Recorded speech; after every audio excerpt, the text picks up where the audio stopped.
আপনার যেই ছেলেটা নামাজ পড়ে না, হালাল হারাম বাইচা চলে না, এই নাচ গান নর্তকী ছবি উলঙ্গ দৃশ্য মোবাইল নিয়ে পড়ে থাকে, যদি কোনো কথায় আমনে তারে ফিরাইতে না পারেন, আমি বলার পর নামা, তাহলে কমপক্ষে এতটুকু তারে বইলেন যে বাপ, মৃত্যু পর্যন্ত মনে রাখিস আমি তোর উপরে অসন্তুষ্টি নিয়ে কবরে গেলাম, এটা তারে বইলা যায়। স্ত্রীকে বইলেন আমি স্বামী হয়ে তোমারে পারলাম না, তো মনে রাখিস বিবি, তোর মতো নাফরমান বিবি, তোর উপরে আমি অসন্তুষ্টি রাখা, হয় তুই কবরে যাবি না আমি কবরে গেলাম।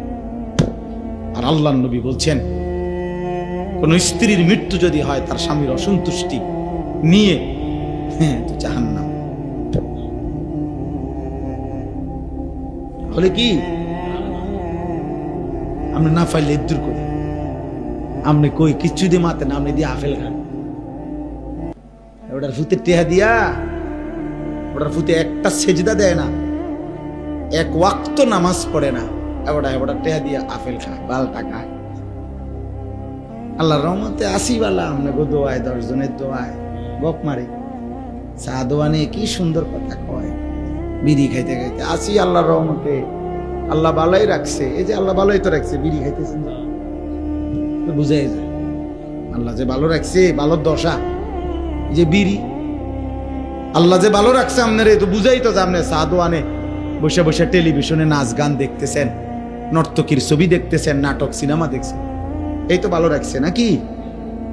এটাই ভালো থাকা মুমিনের। কোন মুসলমান গুনার উপরে থাকা এটা ভালো থাকা। আপনার ছেলের বউ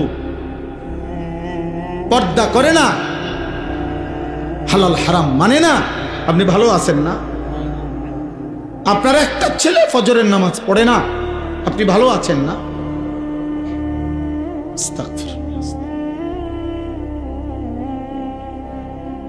কিসের ভালো থাকলেন আপনি? আপনার ঘরে জাহান্নামের আগুন জ্বলতেছে, এই সময় আপনি ভালো থাকেন কেমনে? কেমনে ভালো থাকেন?